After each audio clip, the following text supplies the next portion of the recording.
deux profs de français qui sont quand même bilingues tous les deux. Mon mari parle parfaitement anglais. On a consacré un peu nos vies à étudier les langues. Et ben, j'imaginais qu'en fait, tu as des enfants, tu commences à leur parler les deux langues, et voilà, c'est bon, ils sont bilingues. Et ça a été beaucoup plus compliqué que ça. Bonjour, je suis Sophie, parisienne de naissance et melbournienne d'adoption. Maman d'un petit bilingue de 8 ans et prof de français indépendante, j'ai créé mon podcast Francophone Down Under pour aider d'autres parents comme moi à soutenir et encourager leurs enfants bilingues dans l'apprentissage du français.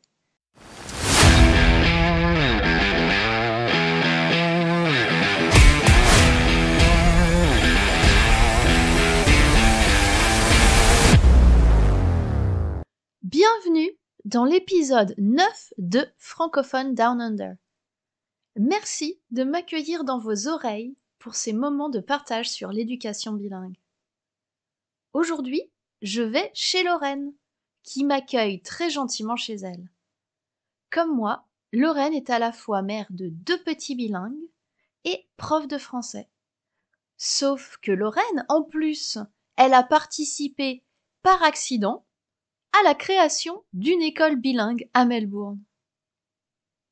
Dans cet épisode, elle nous parle de sa passion pour les langues, d'élever des petits bilingues quand on est prof de français, et du mode d'emploi pour participer par hasard à la création d'une école bilingue. Allez, venez, je vous emmène chez Lorraine. Lorraine, merci beaucoup de m'accueillir chez toi aujourd'hui pour enregistrer cet épisode. Pas de souci. Bienvenue. Merci beaucoup. Eh bien, est-ce que tu voudrais te présenter en quelques mots ou en plus de quelques mots, en fait? D'accord. Alors, je m'appelle Lorraine Marquet. Je suis australienne, d'origine de Melbourne. Alors, c'est ma ville natale, mais j'ai passé plusieurs années à l'étranger. Je suis très passionnée par les langues. Alors, j'ai vécu à l'étranger. Et j'adore les voyages aussi, alors les deux choses vont bien ensemble. Je suis prof de français et d'italien dans un lycée privé à Melbourne, et j'ai 2 enfants qui sont bilingues aussi. Je suis mariée à un Français aussi. Voilà. Donc ça pourrait expliquer en partie ton intérêt pour la langue française et le bilinguisme dont on va parler plus tard. Et donc toi tu es de Melbourne, tu es australienne, tu parles français parfaitement. Comment est-ce que tu es arrivée là? Avec beaucoup d'études et beaucoup de travail. Il n'y a pas de secret, en fait. Et c'est même pas uniquement le fait d'avoir vécu à l'étranger. Ça fait partie, mais ouais, j'étais une bonne élève à l'école. Enfin, j'ai beaucoup étudié jusqu'en terminale. Et après, j'ai fait des études de français à la fac, des échanges scolaires. Et après, j'ai même utilisé les langues dans le travail avant de devenir prof. Alors, j'ai eu beaucoup d'opportunités d'utiliser les langues. Voilà. Et le français, pourquoi? Mais c'était, et ça reste encore, une langue très populaire à Melbourne. Je crois que c'est considéré d'être une des plus belles langues. Et ma mère m'encourageait, même si elle avait juste fait le français à l'école, mais elle trouvait ça être quelque chose d'important. Et je sais pas, j'adorais l'idée d'être bilingue. Je me souviens de cette envie d'être bilingue. Et donc tu dis que tu es prof d'italien aussi, donc en fait tu es multilingue. Je parle portugais aussi, mais ça, encore une fois, c'est juste une question de volonté et de temps. Alors, j'ai pris des cours en tant qu'adulte pour l'italien et aussi le portugais. Ouais. Voilà, c'était plus une passion. Une fois que j'avais mis tellement de temps à apprendre le français, je me suis rendu compte que je sais comment apprendre une langue. Alors, c'était beaucoup plus rapide pour l'italien et le portugais. C'est presque triché, en fait. Alors, bon, c'est vrai que c'est des langues latines, donc de la même famille, mais bon, c'est quand même des langues différentes. Ouais. Mais c'est vrai que ça devient assez vite une addiction, en Ouais, fait. voilà, exactement. Je suis tout à fait d'accord. Ouais. Ouais. Et donc, à part une addiction aux langues, une addiction au voyage aussi? Oui, mais plus vivre dans d'autres pays. Et voilà, j'ai fait des échanges scolaires, ce qui m'ont permis de vivre dans d'autres, chez des autres familles, en fait, de vraiment voir comment vivent les gens. Alors, ça, le porter un sac à dos et faire du backpacking, ça m'a jamais trop intéressé. C'est plus le côté authentique, découvrir une culture et voir comment vivent les gens. Ouais. Oui, découvrir vraiment les traditions, ce que font les gens dans leur famille.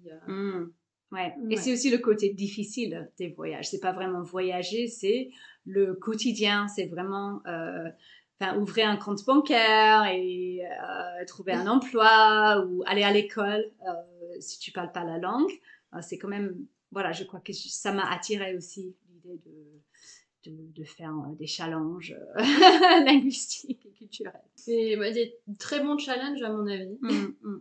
Donc oui, donc toujours intéressée par le français depuis toute jeune et par les langues en général. Donc aujourd'hui, tu as une nouvelle casquette. Tu es maman de deux petits bilingues. Oui. Alors ça, c'est sûr que le fait d'être prof de français avant et après d'avoir les enfants comme toi, j'imagine, Sophie. C'est vrai que c'est pas du tout la même chose. Et ce que j'imaginais avant d'avoir les enfants. Alors, mon mari est aussi prof de français. Alors, deux profs de français qui sont quand même bilingues tous les deux. Mon mari parle parfaitement anglais. On a consacré un peu nos vies à étudier les langues. Et ben, j'imaginais qu'en fait, tu as des enfants, tu commences à leur parler les deux langues, et voilà, c'est bon, ils sont bilingues. Et ça a été beaucoup plus compliqué que ça, je devrais dire. Ouais. Et quels étaient les challenges en particulier? Alors, je crois que ça dépend de l'enfant. Beaucoup plus que j'avais imaginé. Alors, en éducation, je crois, de manière générale, ça dépend beaucoup de l'enfant et on peut faire beaucoup de choses quand on est parent, mais finalement, c'est l'enfant qui décide, chez moi. C'est ça. Ben, notre petite histoire, l'anecdote, c'est que on a décidé de partir en France pendant 18 mois, comme mon fils avait 2 ans et demi et ma fille avait 6 mois. Ça semblait être une super idée à l'époque. Et on a passé 18 mois en France. Et on a mis notre fils à l'école maternelle parce qu'il avait presque 3 ans. Ouais. Et on a eu l'expérience de l'école en France. Ça, c'était génial. Et l'école maternelle en particulier, je crois, c'est quelque chose de très particulier en France. Je crois que c'est vraiment très spécifique en France. Après, on aime ou on n'aime pas, mais c'est une expérience assez spécifique. Ouais. Ça, nous, on a jugé que c'était parfait pour notre fils. Il s'est éclaté, il a adoré. Alors, on est rentré quand il avait 4 ans et il parlait principalement le français, mais il avait quand même gardé l'anglais. Et on est rentré en Australie et du jour au lendemain, il a commencé à se parler même tout seul, à jouer tout seul en anglais. Il a compris très très vite que autour de lui, on parlait que anglais, à la crèche, etc. C'est fantastique, ça. C'était assez choquant. Et puis, voilà, on a un peu trop laissé faire, en fait, pendant trop longtemps. Et ensuite, ça a été difficile de, réinstaller le français à la maison. Et c'est du travail depuis. Donc vous parlez principalement en français en fait à la maison? Alors ça a évolué. Quand ils étaient bébés, je leur parlais principalement français, même si c'est mon mari qui est français. Mais je me suis dit que comme c'était moi qui passais plus de temps avec les enfants et en tant que quand tu allais, tu commences à passer quand même beaucoup de temps. Voilà, tout à fait. Quasiment 100%. Ouais, voilà. Alors j'ai un peu insisté, même toutes les chansons étaient en français, on a, les livres, etc. Et puis, le jour où ils ont commencé à bien parler anglais, c'était plus dur pour moi. C'était, oh là là, c'est ma langue maternelle, Oui. j'ai envie de leur répondre dans ma langue maternelle. Aujourd'hui, c'est un peu la langue de la famille, à table le soir, toujours en français. Mais si c'est que moi avec des enfants, j'avoue que ouais, je leur parle en anglais. Et mon mari, par contre, il insiste, c'est toujours en français, les enfants répondent en français. C'est pas un français parfait, mais ouais, voilà. C'est pas le plus important, Ça, si c'est parfait.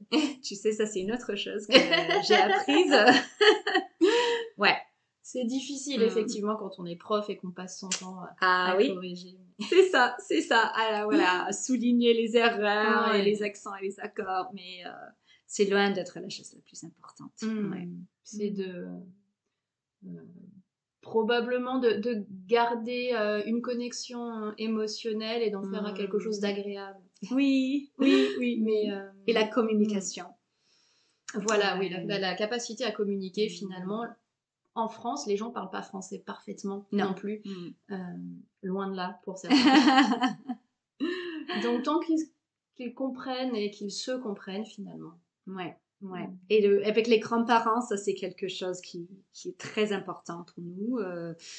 C'est parler avec les grands-parents sur FaceTime et même on retourne régulièrement en France. Alors ça aide plus que toute autre chose en fait.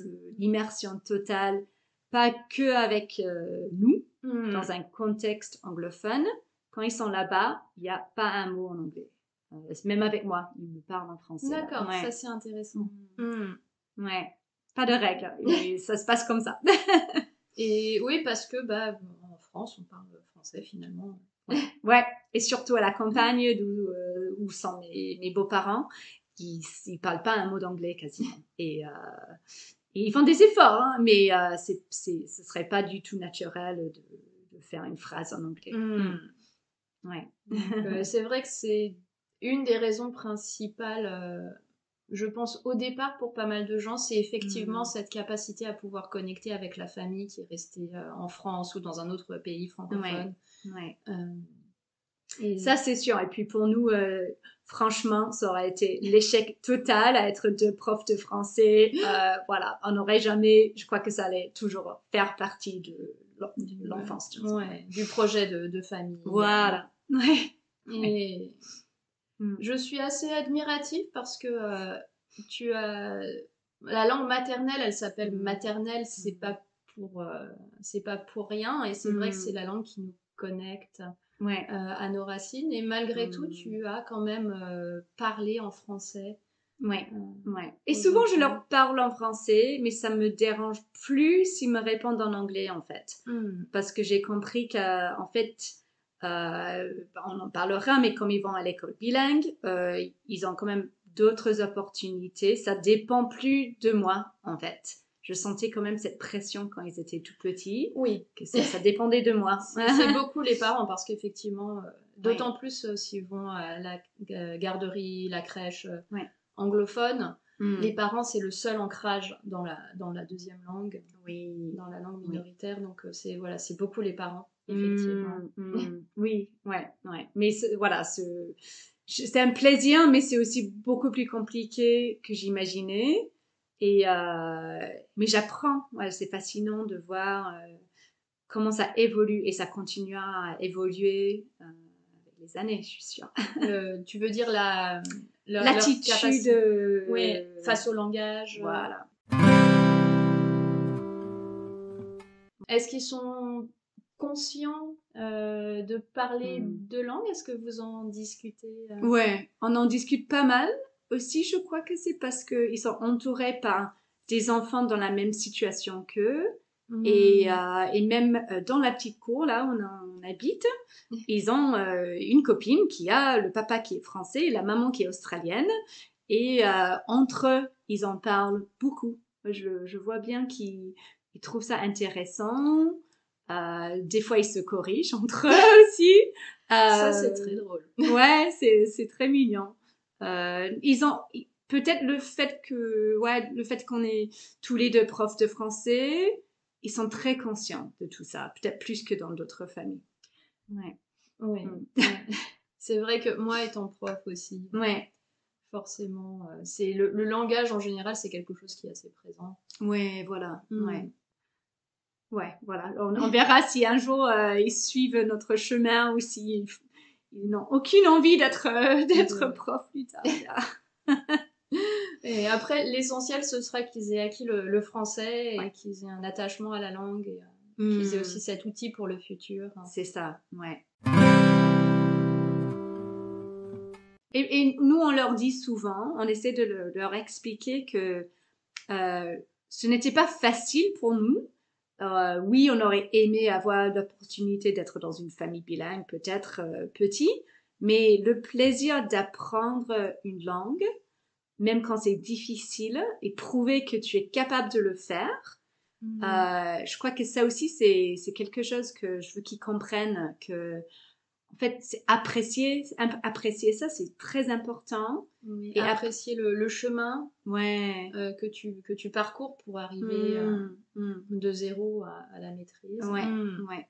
Et ça, les élèves au lycée aussi, je leur explique parce que je crois qu'ils se disent Madame a dû grandir en France et je leur dis alors moi en année 7 j'étais exactement comme vous et j'avais un accent pourri et j'avais du mal à communiquer. J'étais pas très forte. J'étais pas très forte à l'école, même en terminale. Voilà. Alors, tout est possible. Mais les langues, c'est vraiment un chemin et c'est de la pratique et puis de l'envie et de l'habitude beaucoup plus qu'une aptitude. On n'est pas... Ouais, je suis d'accord. Mais c'est vrai qu'en plus, c'est une compétence qui est très, très importante pour les enfants. Cette appréciation de l'effort et d'apprendre à faire quelque chose de difficile et de se rendre compte que ça devient de plus en plus facile. Oui, ça c'est vrai. Mais il leur faut du vocabulaire pour y arriver. Et ça, on se rend compte quand ils essaient de raconter une histoire. C'est ça la différence plus que toute autre chose pour nos enfants en particulier. C'est que souvent ils ont envie de raconter une histoire, ils peuvent commencer l'histoire et puis il y a des trous. Et là, ils se démotivent et ils continuent en anglais. Et ça, c'est un truc en ce moment, on essaie de se focaliser un peu sur le vocabulaire.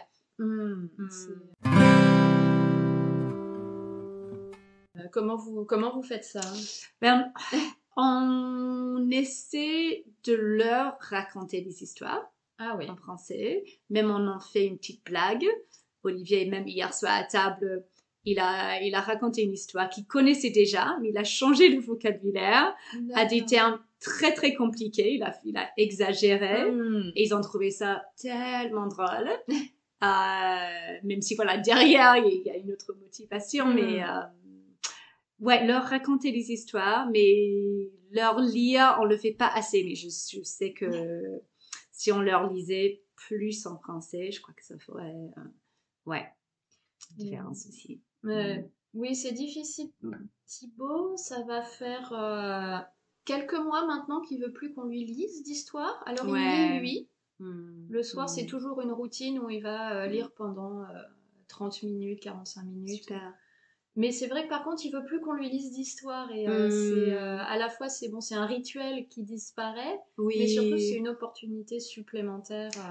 C'est vrai parce que c'est pas la même chose parce que lire ce que ils choisissent de lire à leur niveau, je crois que c'est pas la même chose que lire à un plus haut niveau avec un vocabulaire où ils galéreraient peut-être eux-mêmes, mais qu'avec la voix qu'on peut transmettre, on peut expliquer un peu le vocabulaire en parlant. Je soupçonne qu'il y a quelque chose là, les parents qui continuent à lire à leurs enfants.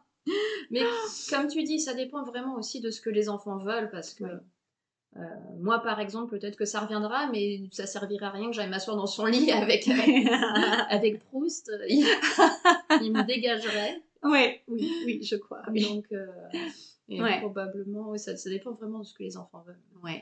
Mais si ça marche les histoires, c'est effectivement une très très bonne idée et tu peux varier le vocabulaire, la difficulté, le niveau du vocabulaire. vocabulaire. Ouais, ouais. Parce que dans un contexte, comme je disais, anglophone, on a un vocabulaire très limité. Alors même s'ils parlent facilement français avec nous, ça va être, ouais, tu peux me passer le beurre, voilà, fais tes devoirs, allez, on met le chapeau dans le cartable. C'est souvent le même groupe de vocabulaire. Voilà. Mais c'est le problème que moi j'ai rencontré par exemple en arrivant en Australie, c'est que j'avais du vocabulaire pour tout un tas de situations, mais il y a des situations où j'avais zéro vocabulaire. Je dirais le plus marquant aujourd'hui, c'est le vocabulaire de la grossesse par exemple. Ah oui, oui. Et là, tout d'un coup, on se reconstruit tout un champ lexical parce il faut bien qu'on ait les outils au bout d'un moment. Ouais, mais voilà, tant qu'on n'est pas confronté, à l'école, il n'y avait jamais aucune raison qu'on m'apprenne ce vocabulaire-là, en fait. Ouais. Donc pour les enfants, c'est pareil, tant qu'ils ne sont pas confrontés à un certain type de vocabulaire, un certain type de situation où ils ont besoin des outils. C'est ça. Et même, je trouve que ce qui leur manque, c'est le contact avec beaucoup d'enfants francophones avec qui jouer. Alors, mes enfants, je sais qu'à l'école, dans la cour, ils parlent pas français avec les copains. Et ça, c'est un truc où il manque quand même ce vocabulaire d'enfant et l'apprentissage d'enfant à enfant. C'est très important aussi. Et effectivement, je sais que Thibaut, son langage du jeu, c'est l'anglais. Parce qu'il a toujours joué en anglais. Donc, même s'il joue avec des enfants francophones, des enfants francophones d'ici, parce que par contre, je l'ai vu jouer avec des enfants français. On a eu la visite récemment d'un ami, son fils qui parlait que français. Ah oui. Et là, tout d'un coup, il s'est réadapté en fait, parce que il n'y avait pas le choix. Oui. Donc, mais quand on est motivé pour jouer, ça va de soi. Mais les enfants, effectivement, comprennent très rapidement font très rapidement cette distinction entre les personnes avec qui ils peuvent être bilingues et les personnes avec qui ils sont obligés d'être uniquement monolingues. Ça, c'est sûr. C'est fascinant. Ils ne se posent même plus la question. Ils savent exactement comment faire. Ou commencer. Et même les adultes, les adultes aussi. Si on a des amis qui, même s'ils sont bilingues, s'ils n'ont jamais parlé anglais à nos enfants, il n'y a pas d'hésitation. Ils vont faire l'effort de leur parler en français. Et c'est vrai, effectivement, oui. On a quelques amis français avec qui on parle uniquement en français. Ouais. Non, mais c'est tellement fascinant. J'adore les observer. Oui. Je suis comme toi. On va peut-être passer à l'autre grosse question. En fait, toi, tu t'es pas juste contenté de parler français à tes enfants à la maison. Tu as, d'une certaine manière, œuvré à l'apparition d'une école bilingue français-anglais dans nos quartiers. Alors c'était un accident. C'était pas prévu comme ça, mais voilà. Alors mon fils Marcel est né fin 2014. Et puis, je crois que le contexte est important, le fait qu'on cherchait pas du tout, avant ça, à avoir des amis français. Mon mari non plus. Et parce que ça fait 18 ans qu'on est ensemble en Australie. Voilà, ça fait longtemps. Et mais d'un coup, même un petit nouveau-né, je crois que Olivier surtout avait envie de partager ces moments avec des Français. Avec des francophones, mais surtout des Français dans sa culture à lui. Et je crois que j'ai entendu parler d'un playgroup qui était à l'époque dans notre quartier, à North Fitzroy. C'était un coup de chance. Et là, ça s'appelait les Petites Grenouilles.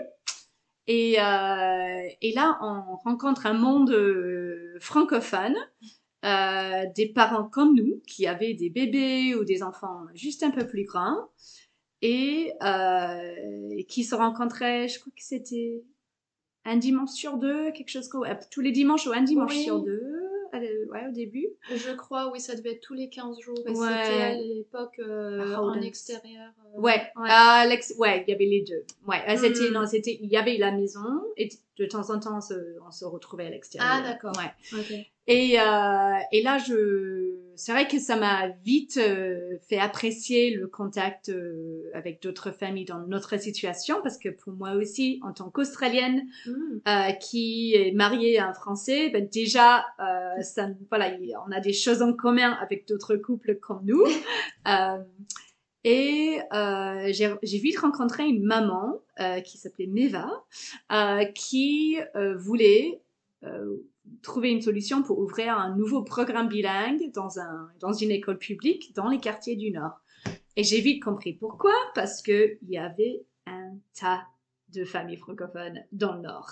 Et en fait, ce sont le genre de familles qui étaient peut-être un peu comme nous, en fait, qui se cachaient parce qu'ils cherchaient pas du tout à avoir des amitiés ou des amis francophones. Ouais. Et puis voilà. Nous aussi, voilà. par exemple. Et je crois que c'est peut-être, ça veut dire, c'est quelque chose peut-être du Nord. Il y a, ouais, je sais pas, les gens sont vraiment là pour le long terme. Oui. Et c'est vrai que si vous êtes melbournien qui nous écoutez, vous comprendrez quand on passe la rivière, c'est plus la même chose. C'est ça. C'est ça. Et voilà. Et cette maman avait fait énormément de recherches déjà. Elle était très passionnée. Et il y avait déjà un petit groupe avec elle qui abordait la question. Et j'ai rejoint ce petit groupe comité qui était déjà en contact avec le consulat de Melbourne, le consulat honoraire, la consule Myriam Boubab-Waibi, qui était là pour nous dès le début, qui était très enthousiaste. Et voilà, on a commencé à faire énormément de recherches avec d'autres personnes du playgroup qui se sont rejoints à nous. Et on a compris qu'il y avait une demande énorme. Je me souviens, j'ai encore la feuille Excel avec je crois qu'on avait 300 voire 400 familles francophones intéressées par l'école bilingue pour leurs enfants, juste dans les quartiers vraiment in the north, près du centre-ville. Et je me souviens effectivement d'avoir répondu à un sondage comme ça, j'avais exprimé mon intérêt. Voilà. Et on était 300. Oui, oui, facilement, voire plus. Ouais. Et il y avait de tout, il y avait des couples entièrement francophones, et puis d'autres comme nous, ou d'autres qui avaient juste un peu le français dans la famille, ou voilà. Mais ça nous a motivés, je crois. Après ça, c'était quand même un très long parcours parce que en fait, la recherche sur les écoles publiques, j'ai appris énormément de choses. Et pourtant, tu es prof. Oui, mais ça, c'est un autre monde. Les écoles primaires et le système public, je connaissais pas. Et on a commencé à appeler les directeurs, les directrices, dans les écoles où on se disait, oh là, il y a peut-être du potentiel. On cherchait une école où il n'y avait pas encore de zone. Parce que zoner, ça servait à rien parce que les familles étaient quand même dans beaucoup de quartiers différents. Et puis on sait à quel point c'est difficile d'accéder aux autres programmes français à Melbourne justement à cause de ces fameuses zones. Voilà, exactement. Et souvent les zones sont dans des quartiers très chics, très chers. Voilà. C'est pas accessible à tout le monde non plus. Ouais, c'est ça. Et voilà, on cherchait une école qui avait un peu besoin de nous. Parce que peut-être qu'il y avait beaucoup de salles de classe, mais pas énormément d'élèves, où il y avait du potentiel à grandir. Et je me souviens d'avoir appelé un jour la directrice de Fitzroy Primary. Et la directrice, je me souviens, elle m'a dit « Ah, mais c'est bien dommage parce qu'on vient d'embaucher une nouvelle prof de langue et la langue, ça va être espagnol. Alors, c'est dommage parce que le bilinguisme, ça m'intéresse beaucoup. Mais peut-être rappelez-nous d'ici 5 ans. » Et dans ma tête, j'étais « Ah non, mais c'est dommage parce que mon fils, il sera trop grand déjà et les autres enfants aussi. » Et voilà, en fait, c'était la seule école, même si la première réponse était non, c'était vraiment la seule école intéressée. Par le bilinguisme de manière générale. Ouais. Ou de commencer un programme. La plupart des écoles nous ont dit non, c'est trop compliqué. Les parents diraient non. Ouais. D'accord. Et c'est vrai qu'il faut quand même s'intéresser à ce que pense la communauté locale parce qu'on arrive avec nos gros sabots, nos croissants et nos bérets. Oui. Donc, et c'est quand même très compliqué. Ce n'est pas juste un petit programme de sport le vendredi après-midi. Non. Oui, il faut vraiment comprendre le bilinguisme, les avantages et avoir le courage de tout changer.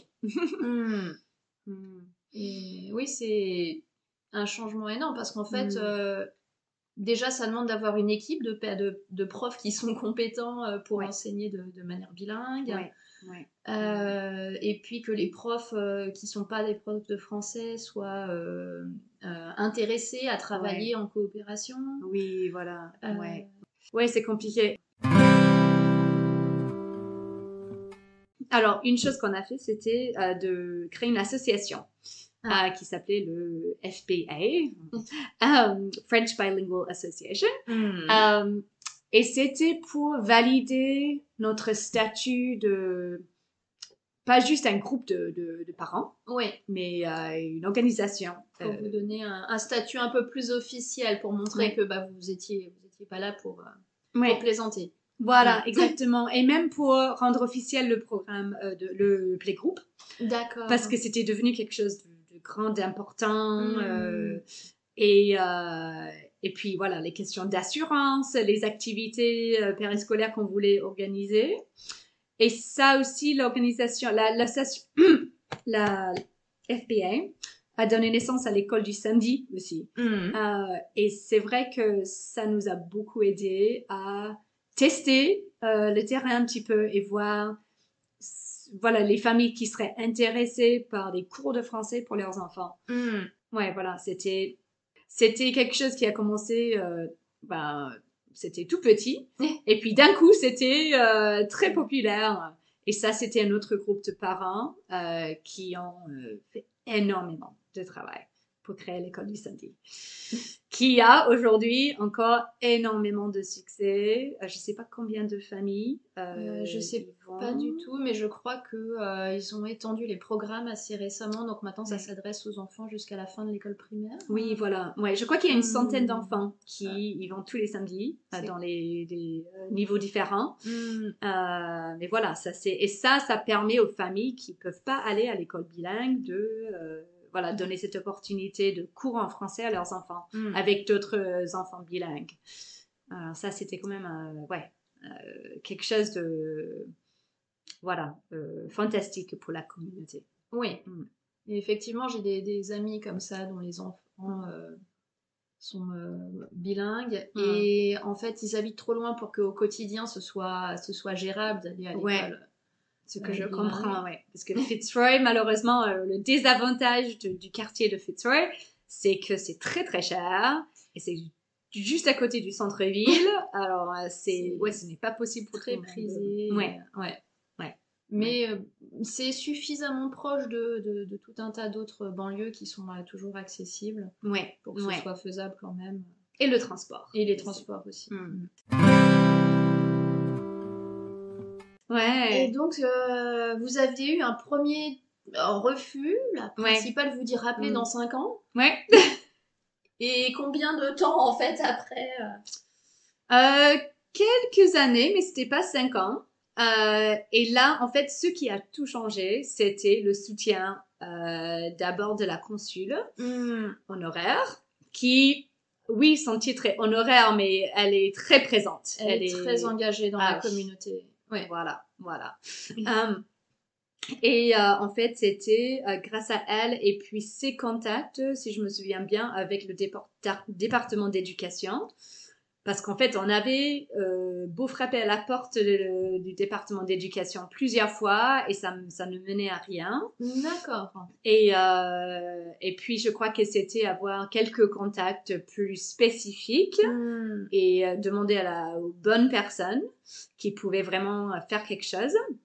Et je me souviens d'une réunion avec d'autres parents qui sont aujourd'hui parents des enfants à Fitzroy Primary, qui étaient dans l'association. Et je me souviens d'une réunion au département où c'était vraiment la première fois que on commençait à parler des stratégies et puis vraiment parler concrètement. Ouais. Mais ce qui nous frustrait, c'était ils nous ont clairement dit, par contre, il n'y a pas de soutien financier. Alors, ça nous avait quand même choqué que, voilà, une école qui a quand même des problèmes d'attirer suffisamment d'enfants pour que l'école reste fiable. On était un peu choqués que le département ne cherche pas à justement aider cette école à s'en sortir. Mais les choses ont évolué et je crois que c'était avec un peu la pression et le soutien du département d'éducation qu'on est allé avec eux et avec la consule. On est retourné à Fitzroy Primary et on a rencontré en vrai cette directrice qui nous avait quand même montré un peu son intérêt pour le programme. Et on a réussi à vraiment expliquer le programme et le potentiel pour l'école. Ouais. Et puis, après, c'était vraiment un autre comité qui a travaillé sur la concrétisation du programme, travail avec l'école, avec le comité de parents. Il y avait une autre présidente de l'association qui a fait tout ce travail pour vraiment créer le programme. Avec l'école. Enfin, c'est l'école qui a créé le programme, mais pour vraiment convaincre l'école de faire le premier pas. Oui, pour lancer le moteur. Ouais. Ouais. C'est un bel accident. Oui, voilà. Ouais. Merci pour cet accident. Je sais qu'on a vraiment beaucoup de chance d'avoir accès à cette éducation bilingue. Ouais. C'est vrai que mais il faut un groupe de parents ultra motivés pour créer des changements comme ça. Il y avait un bon groupe de parents avec qui je suis toujours en contact aujourd'hui, qui ont travaillé sur l'école du samedi ou sur créer. Alors on a besoin des comptables, les gens qui sont vraiment experts. On avait une avocate, on avait parce que pour créer une association, en fait, c'est assez compliqué. Oui, ça demande des compétences assez spécifiques. Ouais. Et puis après, je crois que c'est vraiment les profs et l'administration de l'école qui devient presque entièrement responsable. Les parents peuvent, influencer, proposer, mais après c'est le school council, le comité de l'école autour, et puis les profs et les directeurs. Hein, parce qu'après ça reste l'école et c'est l'école qui est responsable d'elle-même. Mais non, c'est assez incroyable parce que finalement, le programme bilingue a commencé à Fitzroy en quoi, 2019, 2020 2020, officiellement en 2020, mais ils avaient testé le programme en 2019. Ils avaient embauché une super prof, Rebecca, qui a commencé le programme bilingue. Et puis chaque année ça s'est développé. Mais la première année c'était avant Marcel et Thibault, c'était 2020. Ouais. La première année. 2020. Super année de commencer un programme bilingue. C'était un challenge supplémentaire. C'est ça. Ouais, les cours en ligne pour les enfants, parce que il faut expliquer que Fitzroy Primary, ce n'est pas du tout une école où la plupart des élèves sont francophones. La plupart des élèves ne sont pas du tout francophones. Alors certains sont, un grand nombre d'entre eux sont déjà bilingues. Oui. Mais pas bilingues français. Oui, voilà. Et c'est d'autant plus admirable d'ailleurs pour eux. Oui. Mais j'imagine que en 2020 et 2021, comme nous avons été témoins, la pandémie. Voilà, les cours à distance, les cours sur l'ordinateur à la maison, déjà en anglais, ça devait être compliqué. Alors, les cours en français, pour les non-francophones, ça devait être compliqué. Alors, franchement, je dis bravo à ces profs qui ont dû beaucoup travailler et être optimistes et encourageants et réussir à motiver les familles à continuer à se présenter jour après jour, malgré la difficulté.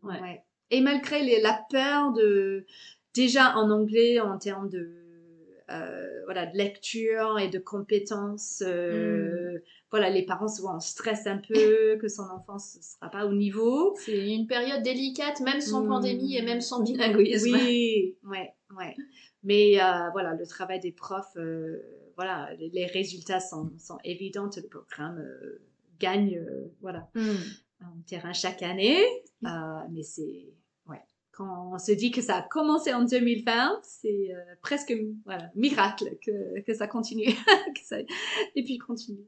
Et puis, si j'ai bien compris, on a de plus en plus de personnes qui s'inscrivent pour le programme, pas nécessairement des personnes de familles francophones, mais il y a de plus en plus de familles qui sont intéressées par le programme. Oui, parce qu'avant, l'école n'attirait pas forcément toujours les familles locales. Avant le programme bilingue, c'est un peu triste, je trouve qu'il y ait quand même des familles qui ont choisi d'autres écoles et pas l'école locale. Et je crois que maintenant, ils regardent l'école de notre perspective. Et ça, c'est vraiment chouette pour la communauté locale, que les enfants locaux vont à leur école locale. Oui, ça crée du lien. Non, quel parcours incroyable. Et est-ce que toi, tu remarques quel effet concrètement ça a sur tes enfants d'aller à l'école bilingue, en fait? Alors, premièrement, ma fille, Mathilde, ne parlait pas du tout français. À la maison, on lui parlait français, elle ne répondait jamais en anglais. Déjà, elle avait un petit retard de langue. Elle est rentrée de France à 2 ans et je crois que elle avait à peine commencé à parler français, à 2 ans, quelques mots, voilà. On est rentré en Australie et j'ai l'impression que ça les bloquait un peu. J'ai l'impression que c'était quelque chose, elle devait être un peu confuse, je crois. Oui, ce qui est possible, effectivement. Et bref, elle a mis du temps à parler anglais, et puis le français, encore moins. C'était encore moins facile. Mais l'école, elle a eu de super profs déjà, qui l'ont beaucoup encouragée. Mais je crois que c'était plus l'influence des copains et de voir qu'il y avait d'autres enfants comme elle, qui ne parlaient pas parfaitement, mais qui essayaient de parler. Et maintenant, elle parle bien le français. Elle est très contente de parler français. Mais je dirais que l'impact qui m'a un peu surpris, c'est plus la volonté et l'ouverture sur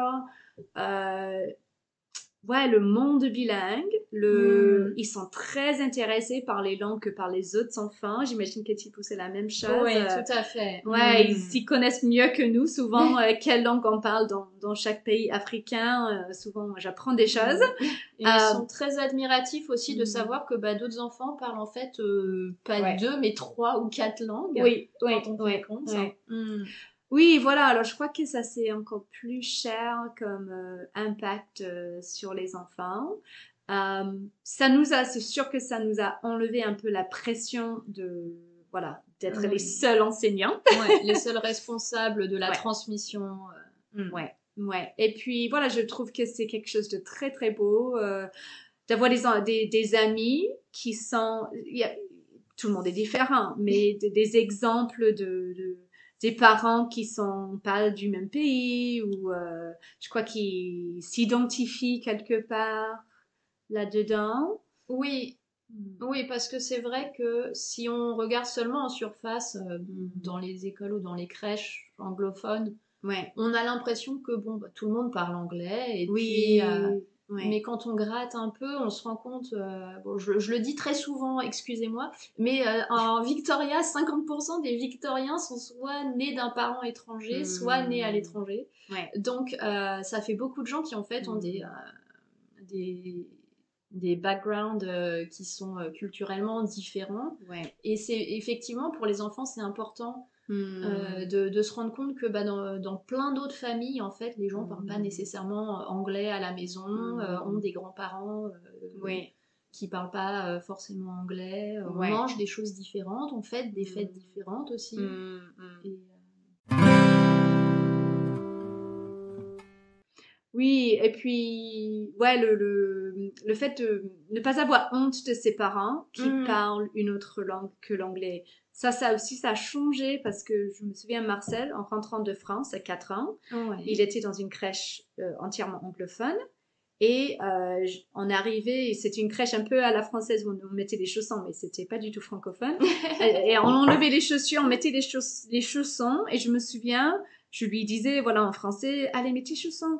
Maman, ne parle pas en anglais, ne parle pas en français. Il avait vraiment honte, très embarrassé. Et puis, depuis qu'il a commencé l'école, jamais il me dirait non mais c'est embarrassant, ne parle pas en français. Et pourtant c'est un enfant qui est souvent embarrassé par sa maman. Et heureusement là c'est normal. Lui faire le bisou devant l'école, voilà, c'est moins le truc à faire que l'année dernière. Mais parler en français, ça va. C'est normal. Reste acceptable. Ouais, mais c'est normal pour lui. Ah non, c'est vraiment bien. Et j'imagine l'impact que ça peut avoir effectivement sur tous les enfants de la communauté, de voir que les familles sont différentes, effectivement, on parle des langues différentes. Ouais. Et l'autre chose, je dirais que c'est aussi on voit les compétences différentes à l'école. On peut avoir un enfant qui est pas très fort dans un domaine, mais qui peut montrer à ses copains, mais je suis moins forte là, mais j'ai plus de compétences à l'oral en français, ou j'écris pas toujours bien mes mots, mais là je maîtrise ça. Et je crois que c'est encore un moyen de voir que les enfants, il n'y a pas juste être intelligent et pas intelligent, en fait. Il y a vraiment les compétences différentes qui peuvent être valorisées dans un contexte bilingue. Et ça rappelle peut-être les enfants qui sont pas très forts en anglais à l'école, peut-être qu'ils parlent déjà 2 autres langues à la maison, et que ça ne veut pas dire d'être moins intelligent. C'est pas juste la maîtrise de l'anglais qui compte. En fait. Non. Ouais. Et effectivement, ça permet de mettre en valeur d'autres compétences. Ouais, voilà. Et puis les lycéens à qui j'enseigne, je vois, moi j'enseigne que les langues. Alors c'est vrai que comme c'est un peu mathématique au lycée, et la grammaire et Oui, parce que le programme à la fin pour l'examen, il faut qu'ils aient un certain nombre de connaissances, de compétences qu'ils sont capables de montrer. Oui. Donc c'est assez lourd, effectivement. Oui. Et ça, c'est dur parce qu'on les voit souffrir s'ils sont pas à l'auteur, s'ils comprennent pas parfaitement toutes les règles de grammaire. Ça peut être compliqué. Et puis comprendre une règle de grammaire, ça veut pas dire être capable de l'appliquer en claquant des doigts quand on est en contexte de conversation. Ça j'ai très bien le souvenir d'avoir pu avoir peut-être 100% dans une épreuve de grammaire et puis partir à l'étranger et ne pas être capable de parler et ni de comprendre encore pire, mais ça c'est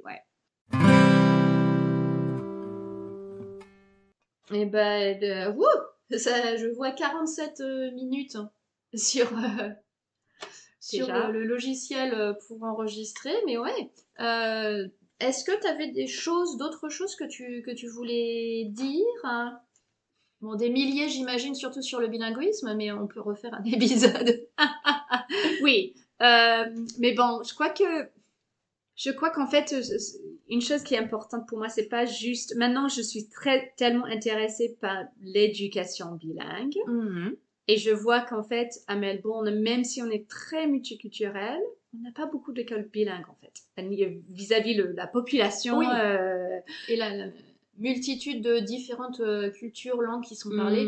Oui. Et ici, peut-être, on a l'impression d'avoir beaucoup d'écoles bilingues parce qu'il y a Abbotsford, Richmond West, etc. Mais voilà, je crois qu'en fait, c'est du travail et il faut continuer à lutter pour les écoles bilingues, les programmes bilingues. Et pour soutenir les profs, surtout dans le primaire, parce que c'est là où il y a la plupart des écoles bilingues. Et il y a quand même un manque.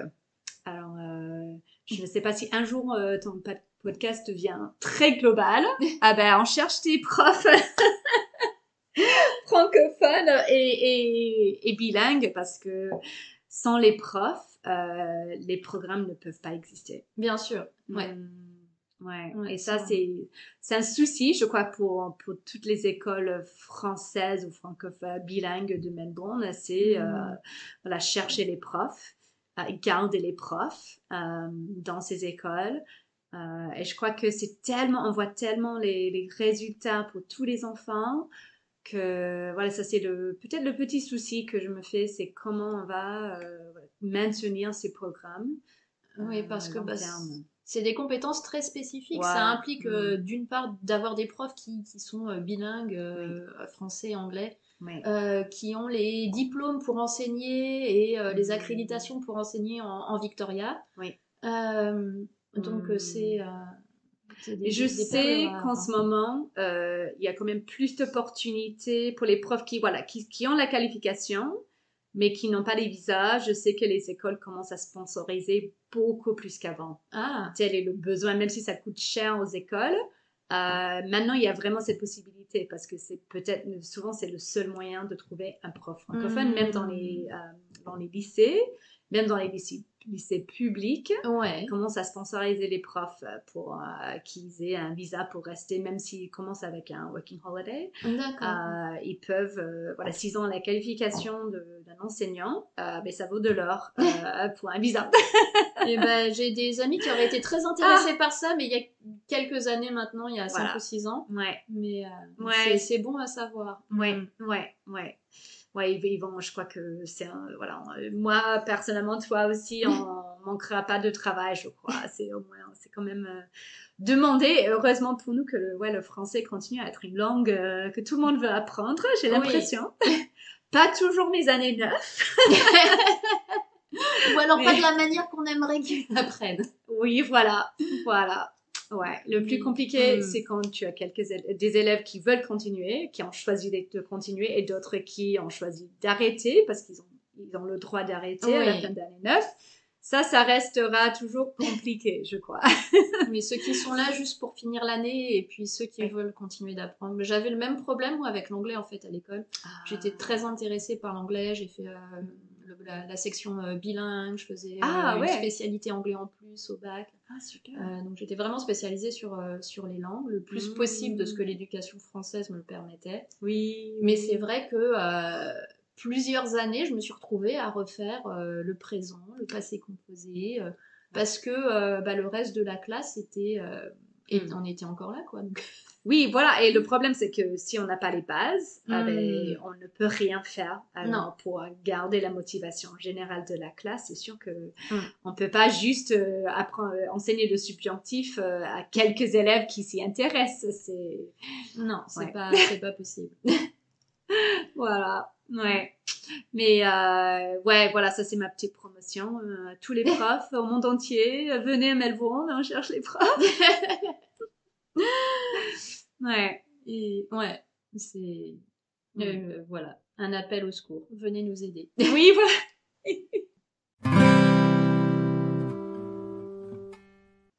Je crois qu'on a fait le tour. Merci beaucoup. Merci avec beaucoup, grand plaisir. Comme je pourrais en parler pendant des heures. Je suis désolée. Et peut-être que je reviendrai alors. Pas de souci, avec grand plaisir. Et bravo à toi et à ce que tu fais pour promouvoir je sais que c'est pas que le français, c'est vraiment l'idée du bilinguisme qui te passionne aussi. Mais pour le moment, c'est en français, mais il y a Des petits trous qui tournent dans mon cerveau. Ah. À suivre. Affaire à suivre. Et Voilà. merci beaucoup. Je vais arrêter là l'enregistrement. Et voilà. Si vous êtes encore là, c'est probablement que vous avez pris autant de plaisir que moi à faire connaissance avec Lorraine. Si vous aimez ce que je vous propose et que vous souhaitez découvrir plus d'interviews de francophones Down Under, likez le podcast, mettez des étoiles selon la plateforme sur laquelle vous m'écoutez. Déjà, ça me fera plaisir de voir que ça vous plaît. Et puis ça donnera plus de crédibilité au podcast pour continuer à interviewer toujours plus d'invités. Sur ce, je vous laisse. Je vous retrouve dans 2 semaines pour aider le Père Noël à choisir des cadeaux francophones. Bye!